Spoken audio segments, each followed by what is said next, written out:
The brick wall was cold against his shoulder. Leo pressed his weight into it, seeking a boundary that felt solid, but the stone only leered back with a rough, unforgiving texture. He sat at the very back of the room, where the shadows pooled thickest, and the air felt stagnant.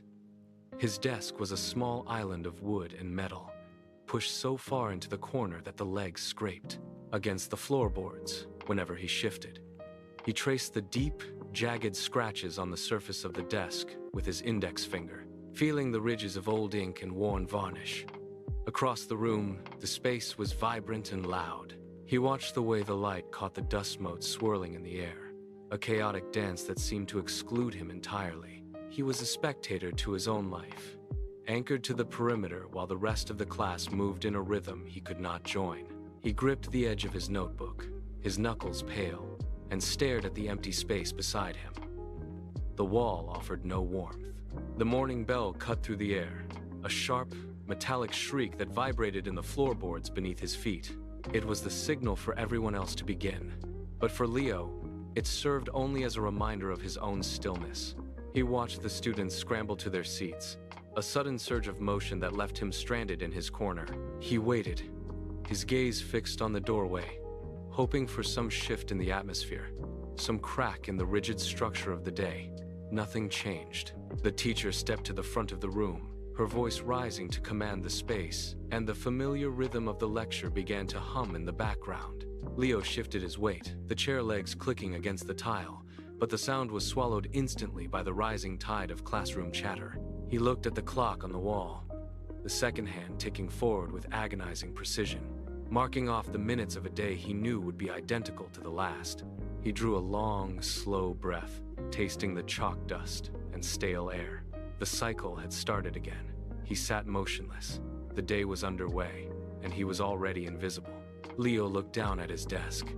His notebook lay open, the pages curled at the corners from constant handling.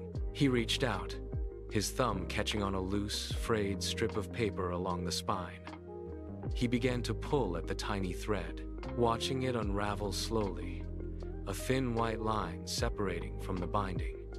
His fingers moved with a rhythmic, mechanical precision, twisting the fiber around his index finger until it turned red.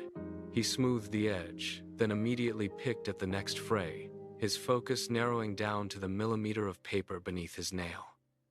The rest of the room blurred into a dull, gray hum. He pressed his palm flat against the notebook, trying to force the bent corners to lay flush with the desk, but they sprang back up. The moment he lifted his hand, he tried again, harder this time, pinning the paper down with his entire weight. He repeated the motion, over and over. A silent, frantic attempt to impose order on the small, crumbling object in front of him. A sudden, sharp thud against the wall beside his head snapped Leo out of his focus. He pulled his hand back as a crumpled ball of notebook paper bounced off the brick and skidded across his desk. Across the aisle, Sarah and Mark were already leaning back in their chairs, their shoulders shaking with rhythmic, high-pitched laughter. Mark grabbed another sheet, twisted it into a tight sphere, and lofted it towards Sarah. It sailed through the air, catching the sunlight, and landed squarely on her desk with a soft, hollow sound. She snatched it up, threw it back instantly, and the two of them erupted into a fresh wave of noise that seemed to fill every corner of the room. The sound was bright, jagged, and entirely disconnected from the lecture.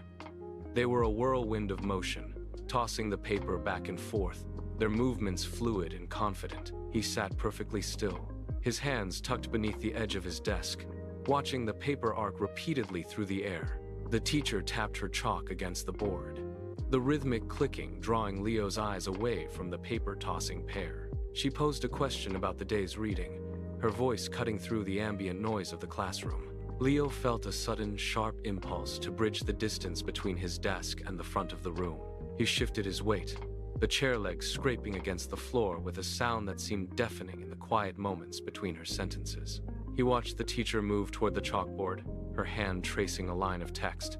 He took a deep, steadying breath, his lungs expanding against the tightness in his chest. He placed his left hand flat on the desk to anchor himself, then slowly lifted his right arm.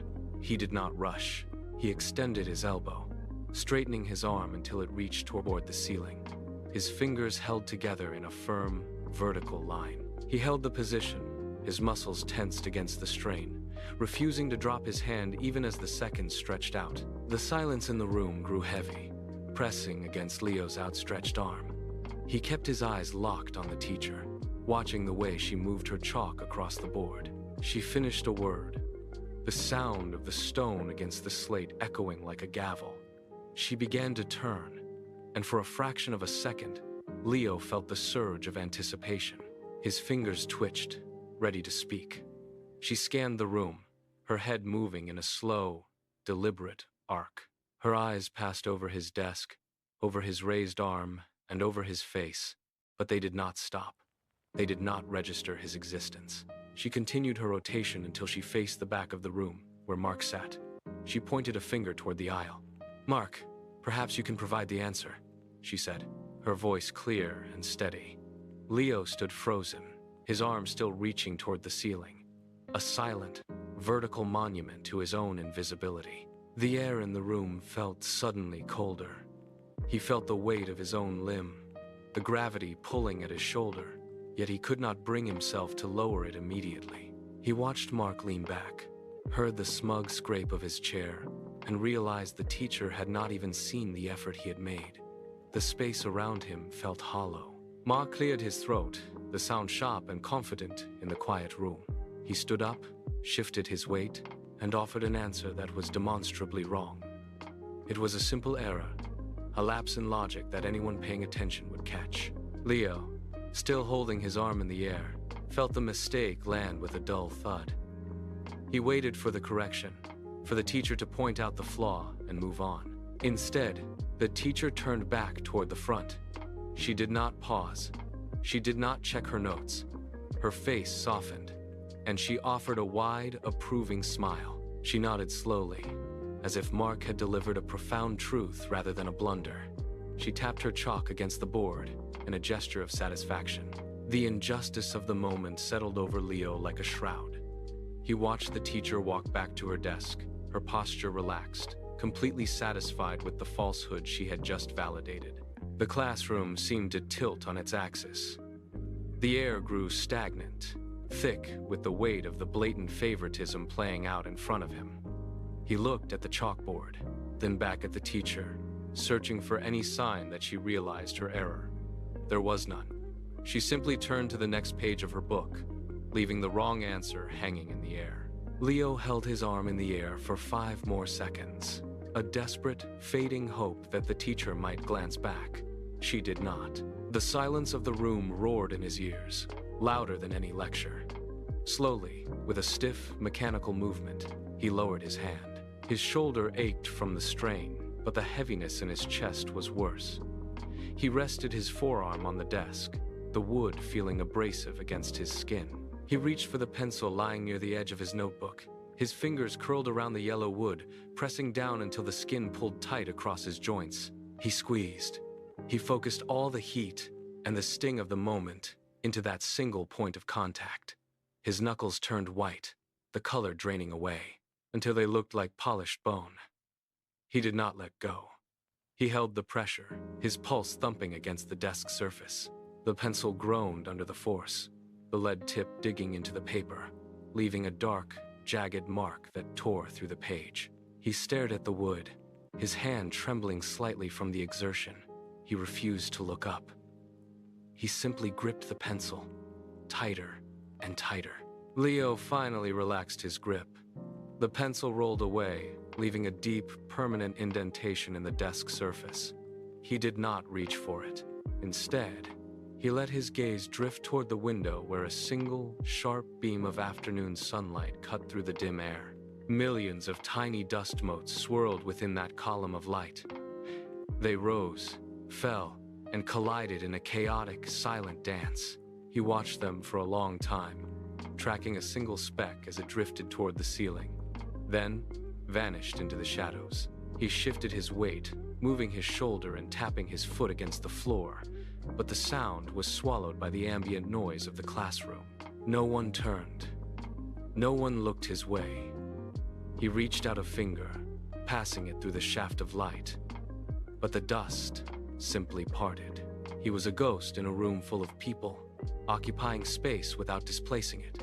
He sat perfectly still, watching the motes drift through the air. The light shifted, the dust continued its aimless path, and Leo remained anchored to the wall, unseen and unheard.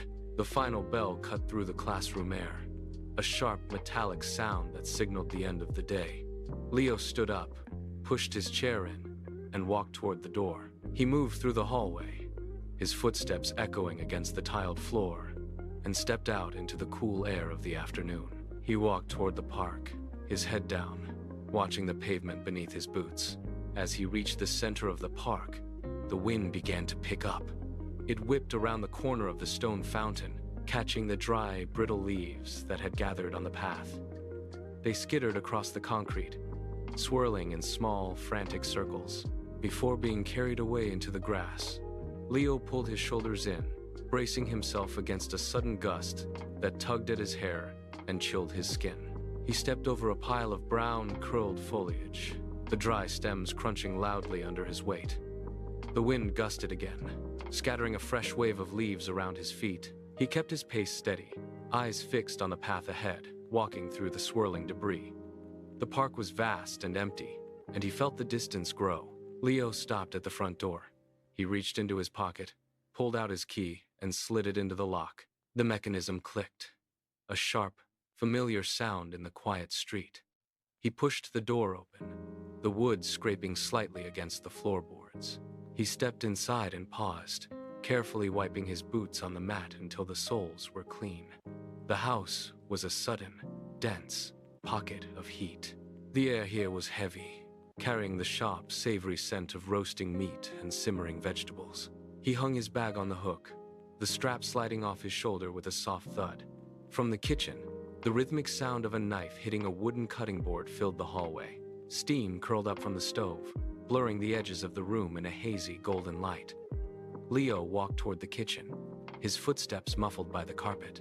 He stood in the doorway, watching the movement of the stove burner and the bubbling liquid in the pot. The kitchen was bright, filled with the warmth of the hearth, yet he remained in the shadows of the hall. He kept his hands deep in his pockets, his body stiff, feeling the sharp contrast. He was inside, but he was not yet home. His mother turned away from the stove, a wooden spoon held loosely in her hand.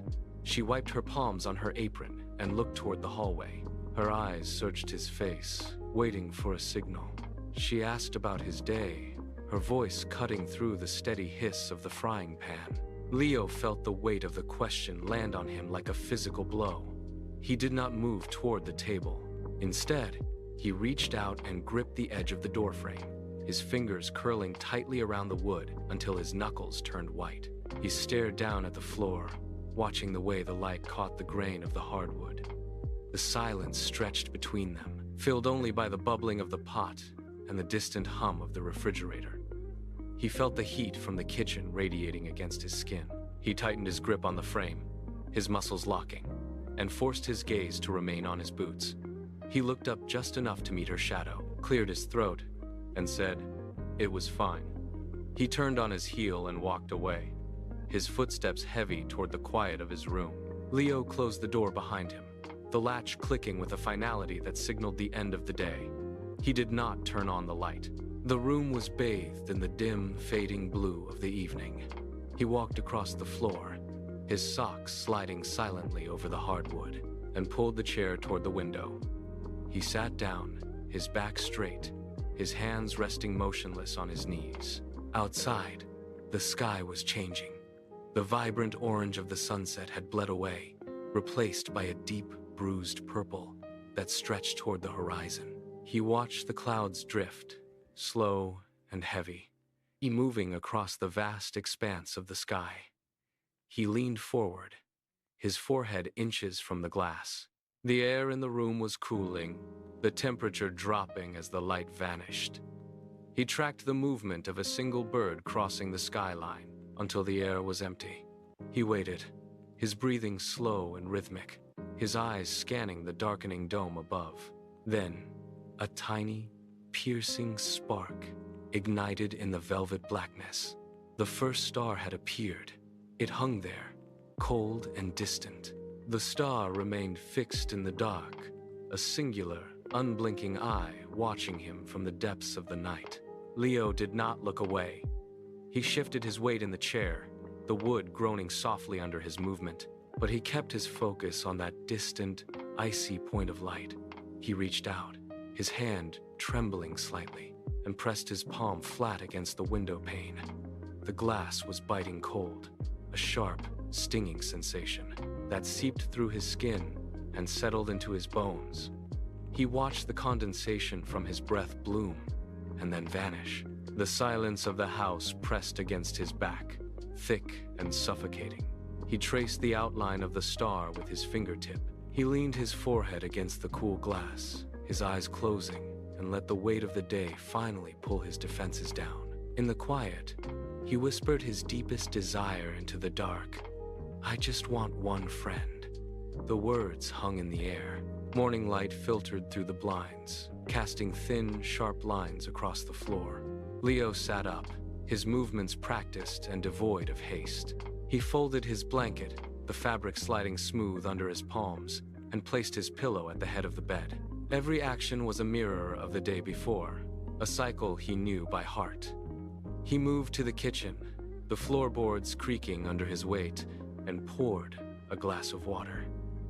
He drank it standing, his eyes fixed on the blank wall, his mind already drifting toward the hours ahead. The walk to school was a blur of gray pavement and rustling trees, his pace steady, his gaze kept low. He reached the school building, the brick facade looming large against the pale sky.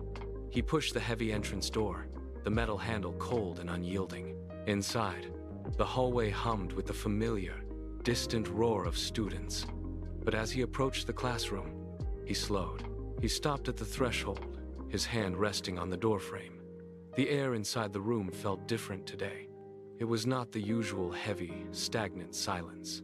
Leo moved to his desk, the familiar scrape of his chair against the floor sounding unnaturally loud in the quiet room. He placed his bag down and looked toward the chalkboard, his hands folding neatly on the surface of his desk. The teacher stood at the front, her gaze sweeping across the rows of students.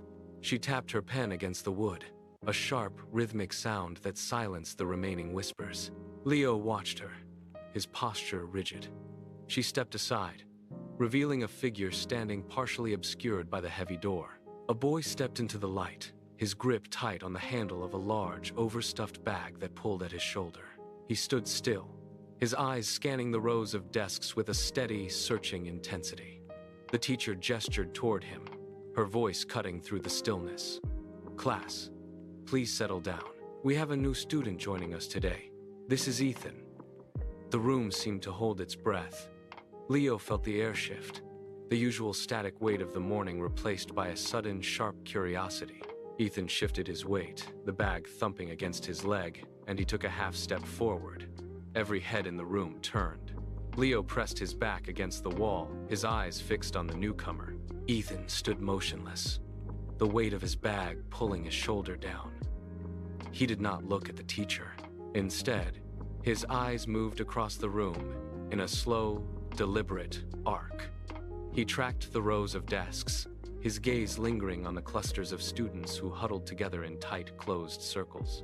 A few students shifted in their seats, avoiding his direct look, while others leaned back to get a better view. The classroom hummed with a low, nervous energy. Ethan paused, his eyes narrowing as he processed the layout.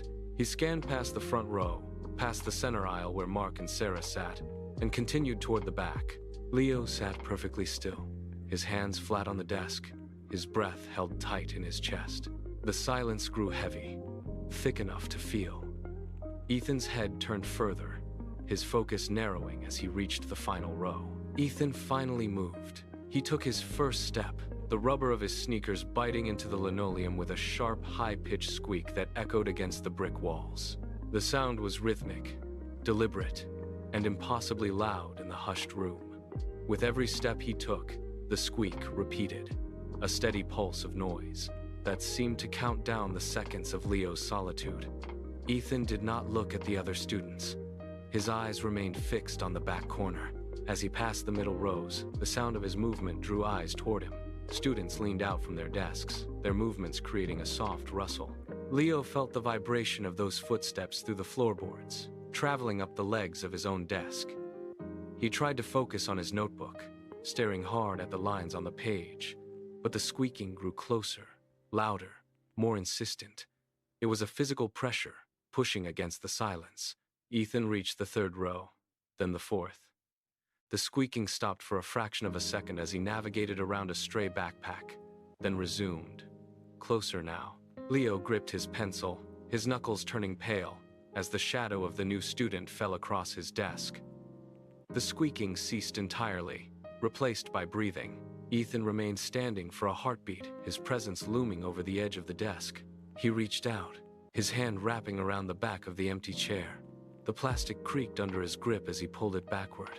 The legs of the chair caught on a slight unevenness in the floor, emitting a harsh, grating screech that cut through the room like a blade. Leo flinched, his shoulders pulling toward his ears. Ethan did not pause. He adjusted his grip, gave a firm, steady tug, and the chair slid smoothly across the linoleum, settling into place with a final, heavy thud. The sound reverberated in the small space between them. Ethan shifted his weight, his center of gravity moving as he lowered himself. The seat groaned slightly as it took his mass. He sat down, his posture relaxed, his elbows resting on the surface of the desk. The physical barrier that had defined Leo's corner of the room for so long was gone. The silence remained, but it was no longer empty. Ethan did not look around the room. He turned his head, a slow, deliberate movement that brought his face into Leo's field of vision. The air between them seemed to thicken. Leo felt the heat radiating from the person sitting so close to him, a sensation so foreign it made his skin prickle. He held his breath, his lungs burning, his chest locked tight against the sudden intrusion of another human being. Ethan leaned in, his shoulder dropping slightly, his focus narrowing until it was entirely on the boy beside him. The classroom noise, the scratching of pens, the distant hum of the ventilation, the shuffling of feet, faded into a dull, unimportant background drone. Every muscle in Leo's body went rigid. He felt the weight of the moment pressing down, a singular point of focus that demanded a response he did not know how to give. Ethan's lips parted. The sound was not loud, but it carried across the small gap with the force of a physical impact.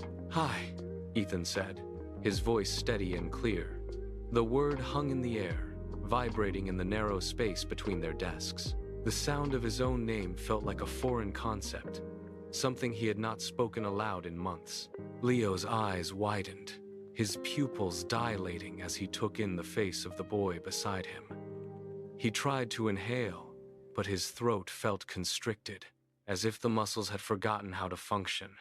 He looked down at his desk, his fingers twitching against the wood, then forced himself to look back up. Ethan remained still, waiting, his expression open and patient. Leo felt the pulse thrumming in his temples. He opened his mouth, but no sound emerged. He swallowed hard, the movement visible in his throat, and tried again. This time, he pushed the air through his vocal cords with deliberate effort. "Hi," he whispered, the word raspy and thin.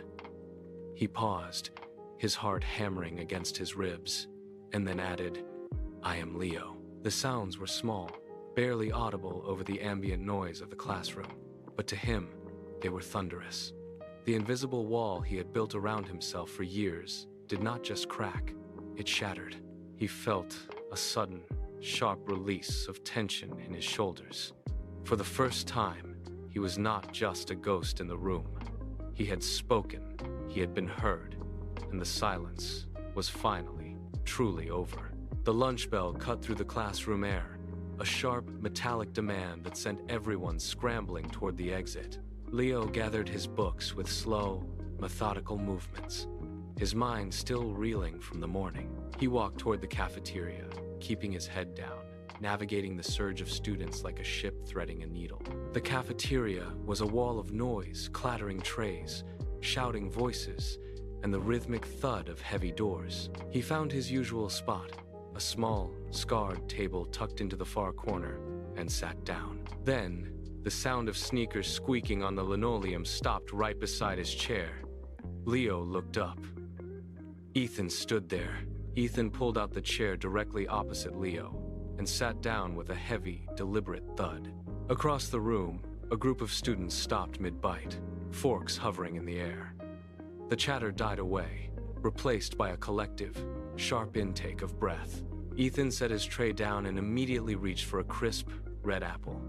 He pulled a small pocket knife from his pocket, the metal glinting under the harsh cafeteria lights.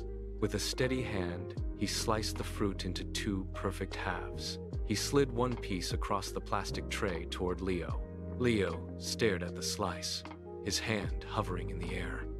He had spent years eating in total solitude, his lunch a ritual of avoidance.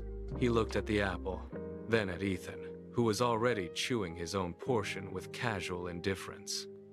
Leo reached out, his fingers brushing the cool, smooth skin of the fruit. He took a bite. The crunch sounded incredibly loud in his own ears.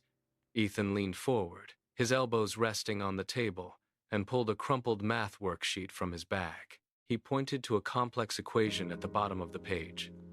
"I cannot make sense of these variables," Ethan said, his voice low and devoid of judgment. Leo looked at the paper. He saw the familiar numbers, the logic that had always made sense to him even when the social world did not. He picked up his pencil and began to trace the solution. For the first time, his knowledge had a purpose.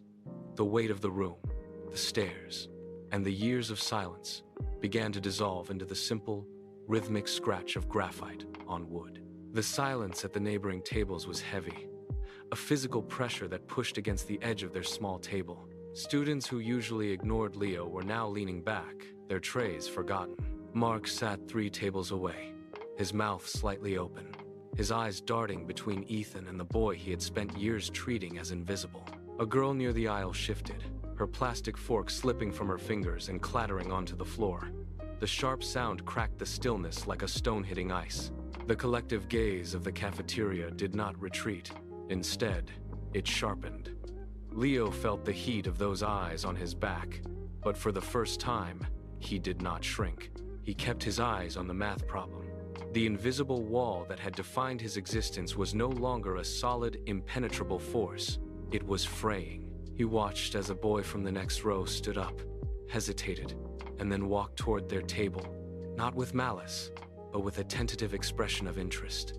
The barrier was not just cracking, it was dissolving under the weight of a single public connection. Leo looked up and realized the silence was finally losing its grip.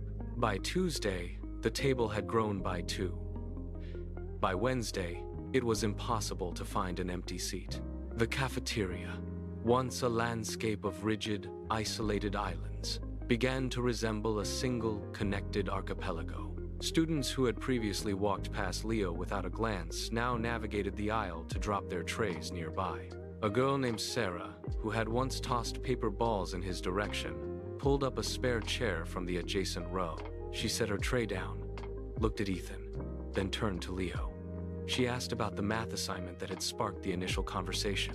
Leo shifted his books to make room, his movements fluid and unhurried. The table was no longer a fortress of solitude, but a hub of overlapping voices. The air around them grew thick with the sound of shared lunch, the clatter of silverware, and the rapid-fire exchange of questions and answers.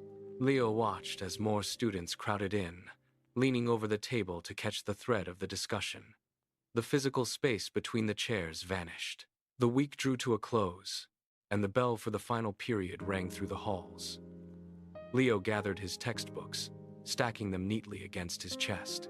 He pushed his chair back, the legs scraping against the linoleum with a sound that no longer felt like an intrusion. He turned toward the library, his gaze fixed on the familiar path he had walked alone for years. He took 3 steps, his stride steady and purposeful, expecting the usual corridor of empty space to open before him. He reached the edge of the lunchroom, his hand brushing the doorframe. Then, the rhythm of the room shifted. A voice cut through the background hum, clear and directed. "Leo, wait up." He stopped. His boots hit the floor, and he pivoted on his heel. A student from the history class was standing by the lockers, holding a notebook out. The student walked toward him, closing the distance in 3 long strides, and stopped just inches away. "Can you help me with the notes from yesterday?"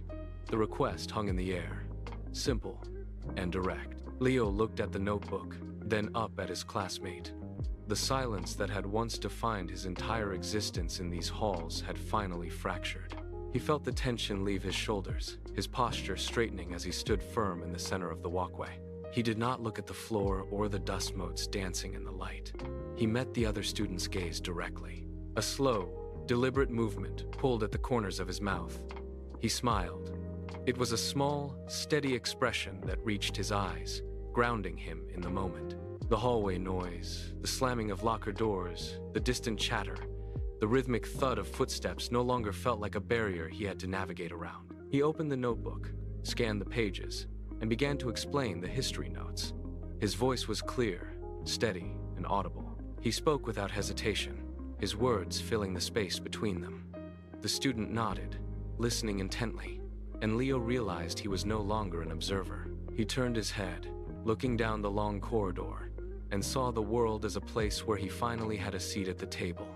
The silence was over. Leo handed the notebook back, the transaction complete. He walked toward the exit, pushing the heavy glass doors open. The afternoon air hit his face, cool and crisp. He stepped onto the pavement, his pace measured, not hurried. He walked through the park, watching the leaves swirl around his boots. The same path he had walked in isolation just days before now felt different. He noticed the texture of the bark on the trees and the specific angle of the sun hitting the grass. The world had not changed, but his place within it had. He reached his front door and paused, his hand hovering over the latch. He remembered the morning Ethan sat down, the simple sound of a chair sliding across the floor. That single, small act of kindness had acted as a catalyst, dismantling the invisible barriers that had held him in place for years. He turned the handle, stepped inside, and heard his mother moving in the kitchen. He did not retreat to his room to watch the stars alone. He walked into the kitchen, set his bag down, and joined the flow of the house. His world had been rewritten, one interaction at a time.